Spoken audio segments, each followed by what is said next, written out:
What was the reaction from the civilians to your presence that you could see? To be honest, they seemed ambivalent. They weren't really, I think there was no gratitude, or there was no, they treated us like we were tourists almost, they, I think they were used to a military presence at that point. When I was there, it was a good 8 months after the troops started, you know, going over there.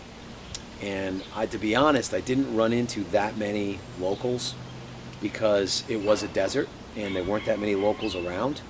I did wander into a town to buy some bread out in the middle of nowhere, and I almost went to the barber shop there too, but I didn't really trust the guy with the razor, so I ended up. But my friend Bob, Mr. Guyon, Yeah.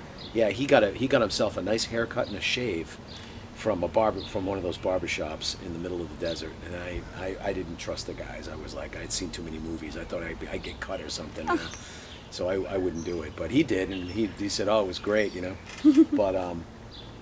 But the people that we saw, I mean, the most indigenous people that we saw were the Iraqi POWs that were kept in a holding pen that we came across, and there were thousands of them, and they just surrendered in huge numbers, and so those were the closest thing to locals that we really encountered, because there really weren't that many local people around.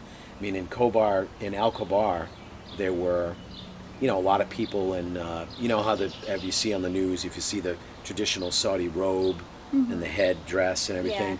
There were people here and there walking around like that, but the majority of the people were military personnel, And then they had foreign contractors from places like Pakistan, providing food and everything else, and they were, so it was an odd mix of people over there. It was almost like you didn't really get a sense of who the locals were because you just didn't encounter a lot of them. It was almost like being on a military base in places, so.